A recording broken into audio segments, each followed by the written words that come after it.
Morning students. आज के हमारे वीडियो लेक्चर का टॉपिक है फाइलम प्लेटीहेल्मिन्थीस। तो प्लेटीहेल्मिन्थीस जो होते हैं उनको हम कॉमनली कहते हैं फ्लैटवर्म, यानी कि चपटे कृमि, यानी कि ऊपर नीचे से जिनका जो शेप होता है वो कैसा होता है, चपटा होता है। तो यहाँ पे आप देख सकते हैं इनके लाइव कुछ एग्जाम्पल है, जैसे कि प्लेनेरिया है, ये फर्स्ट वाला जो इसका पिक्चर है। जितने भी फ्लूक्स है, बीच में आपको दिख रहा है फ्लूक है। Then tapeworm. तो नेक्स्ट देखते हैं आज हम इसके कैरेक्टरिस्टिक्स या इसके सामान्य लक्षण।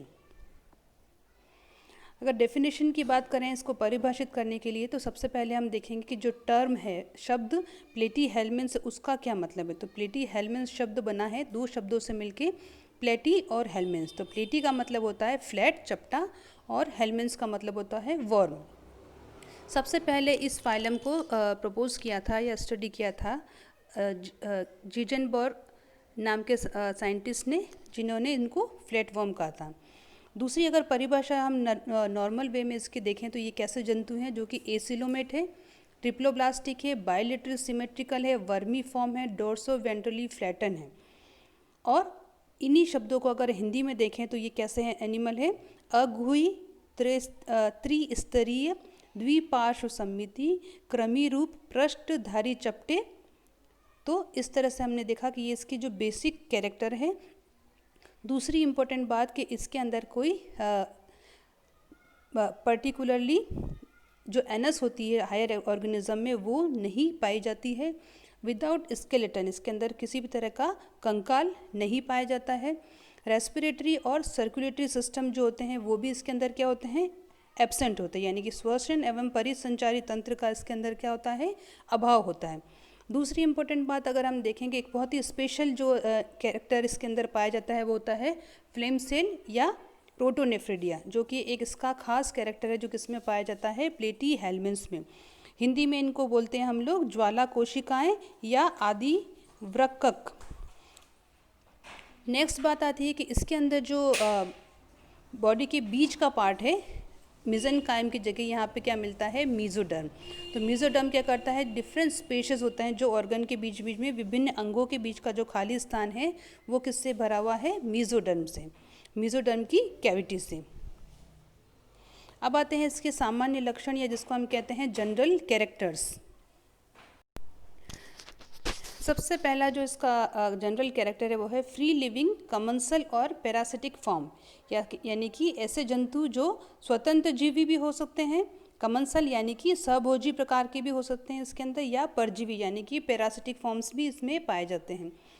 टिश्यू ग्रेड और ऑफ ऑर्गेनाइजेशन, यानी कि इस बॉडी का जो है सेल का एग्रीगेट होके, यानी कि अलग अलग सेल ने मिलके क्या बना लिया है, एक डेफिनेट टिश्यू बना लिया है, और उन टिश्यू ने मिलकर क्या बना दिया है, ऑर्गन, यानी कि शरीर के अंदर कोशिकाओं ने मिलकर क्या बनाया है, निश्चित उत्तक बना दिया है, और उत्तकों ने मिलकर क्या बनाया है, अंग बना दिया है। तो हिंदी में अगर टिश्यू ऑर्गन ग्रेड को बोलेंगे तो क्या कहेंगे, उत्तक अंग कोटि का संगठन।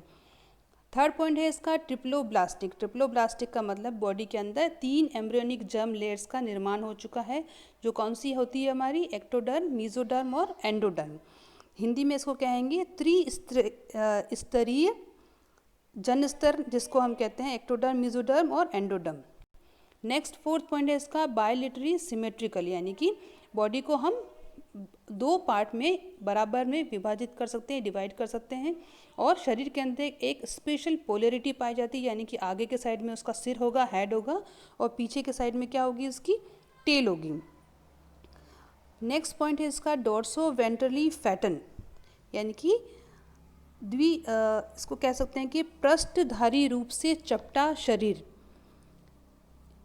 ऊपर से और नीचे से अगर हम देखें तो दोनों तरफ से इसका शरीर कैसा होता है, चपटा होता है और फ्लैट होता है।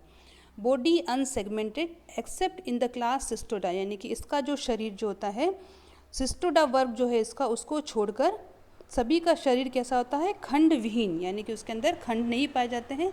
और सिर्फ एक क्लास इसकी ऐसी है जिसको हम कहते हैं सिस्टोडा, जिसके अंदर क्या पाए जाते हैं, खंड पाए जाते हैं।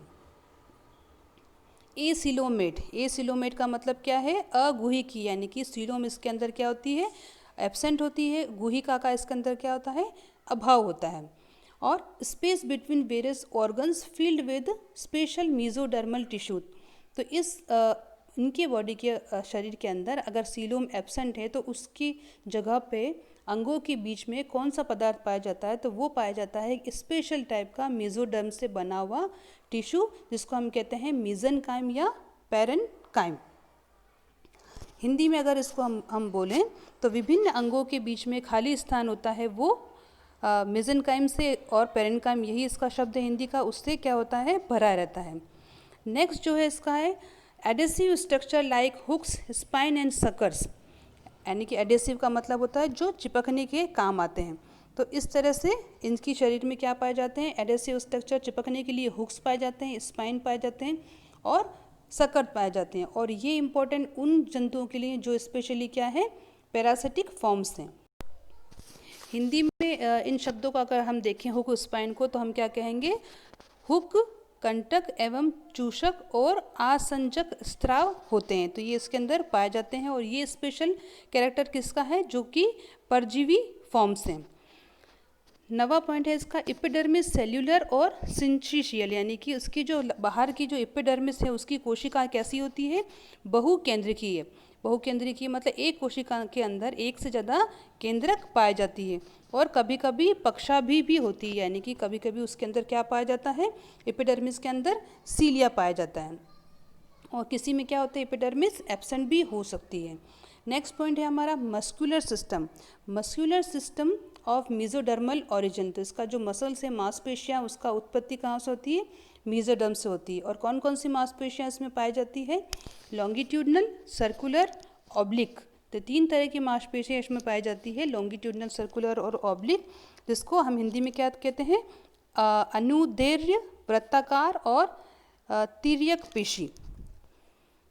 नेक्स्ट जो इसका पॉइंट है वो हमारा है इसका डाइजेस्टिव सिस्टम, यानी कि इसका पाचन तंत्र। तो पाचन तंत्र जो होता है उसका ब्रांच होता है और इनकम्प्लीट होता है और विदाउट एनस होता है। ब्रांच का मतलब जिस तरह की पेड़ों की टहनियाँ आपस में विभाजित होकर ब्रांचेस बनाती है, उसी तरह से इसका भी डाइजेस्टिव सिस्टम कैसा होता है, सिंगल ट्यूब का नहीं होता है, ब्रांच होता है और इनकम्प्लीट होता है, क्योंकि इसकी पाचन तंत्र के अंदर या एलिमेंट्री कैनाल के अंदर एनस नहीं पाई जाती, इसलिए इसके डाइजेस्टिव सिस्टम को हम क्या कहते हैं, हिंदी में अगर इसका हम ट्रांसलेशन देखें तो इसको हम क्या कहेंगे, इसका जो सिस्टम है आहार नाल या पोषण नाल का वो लगभग अभाव होता है, और जिसके अंदर मौजूद है उसको अन्य जिसके अंदर आहार नाल मौजूद है वो कैसी होती है, शाखित होती है, अपूर्ण होती है और गुदा विहीन होती है। नेक्स्ट पॉइंट है इसका skeletal, respiratory and circulatory system are wanting, यानी कि इसके अंदर कंकाल, श्वसन और परिसंचारी तंत्रों का क्या होता है, अभाव होता है। नेक्स्ट पॉइंट है इसका excretory system include lateral canals and protonephridium, जिसको हम कहते हैं flame cells, absent in primitive form. तो एक्सक्रीटरी सिस्टम जो है इसका कौन सा, जिसको हम कहते हैं उत्सर्जन तंत्र, वो एक बहुत ही स्पेशल खास प्रकार का है जो कि नलिकाओं और आदि वक्कक या ज्वाला कोशिकाओं से बनता है, और जितने भी आदिकालीन रूप है उसके अंदर क्या होता है कि ये जो प्रोटोनेफ्रिडिया या एक्सक्रीटरी सिस्टम उत्सर्जन तंत्र है वो क्या होता है, अनुपस्थित होता है। 14वां पॉइंट है इसका नर्वस सिस्टम या तंत्रिका तंत्र। तो नर्वस सिस्टम कैसा है, प्रिमिटिव का है, लेडर लाइक है, यानी कि आदिकालीन टाइप का है और सीढ़ी की भांति होता है, और जिसके अंदर क्या होता है, comprise a pair of anterior ganglion with longitudinal nerve cord connected by transverse nerves, यानी कि सीढ़ी के अंदर अगर हम देखें कि सीढ़ी नुमा इसका क्या है, तंत्रिका तंत्र है, और जहाँ सीढ़ियों की जॉइंट्स होते हैं वहाँ पे इसके क्या पाए जाते हैं, गैंग्लियंस पाए जाते हैं। इस तरह से इसका पूरा आकार अगर हम जनरल देखें तो कैसा मिलेगा हमको, सीढ़ी नुमा। Sense organs are simple, sense organ यानी कि इसकी ज्ञानेंद्रियां जो होती है या संवेदी अंग होते हैं वे कैसे हैं, सरल प्रकार के हैं, और स्वतंत्र जीवी रूपों में जो पाए जाते हैं वो क्या है, नेत्र बिंदु, जिसको हम कहते हैं प्रकाशग्राही, आई स्पॉट या फोटो रिसेप्टर्स। तो अगर आपको पूछा जाए कि आई स्पॉट ज्ञानेंद्रिय का क्या वर्क होता है, तो ये एक तरह से क्या है, फोटो रिसेप्टर का काम करते हैं, लाइट को डिटेक्ट करने में मदद करते हैं। अब आता है इसका रिप्रोडक्टिव सिस्टम। तो इनमें जो एनिमल्स पाए जाते हैं वो जनरली कैसे हैं, मोस्टली मोनोशियस या हर्मोफ्रोडाइट। मोनोशियस का मतलब होता है द्विलिंगी आश्रयी, जटिल जनन तंत्र इनके अंदर पाया जाता है, जनन ग्रंथियाँ पाई जाती है इनके अंदर। और सिंपल लैंग्वेज में कहें तो इनका जो सिस्टम है वो रिप्रोडक्टिव वो कैसा है, बहुत कॉम्प्लेक्स टाइप का है। एग्स जो होते हैं, अंडे होते हैं, उनके अंदर यॉक नहीं पाया जाता है, उसकी जगह अलग से एक ग्रंथि पाई जाती है जिसको हम कहते हैं विटेलाइन ग्लैंड। हिंदी में इसको क्या कहते हैं, पित्तक ग्रंथियाँ। और जो हिंदी में कहें कि अंडों के अंदर अधिकतर पित्तक का अभाव होता है, तो यॉक को क्या कहते हैं हम, पित्तक। फर्टिलाइजेशन जो होता है उसका इंटरनल होता है, यानी कि निषेचन जो है कैसा, आंतरिक है। और पर निषेचन या स्वनिषेचन कोई भी हो सकता है, यानी कि क्रॉस भी हो सकता है और सेल्फ फर्टिलाइजेशन भी इनमें पाया जा सकता है। डेवलपमेंट मतलब परिवर्धन इसके अंदर कैसा है, डायरेक्ट या इनडायरेक्ट, यानी कि प्रत्यक्ष या अप्रत्यक्ष।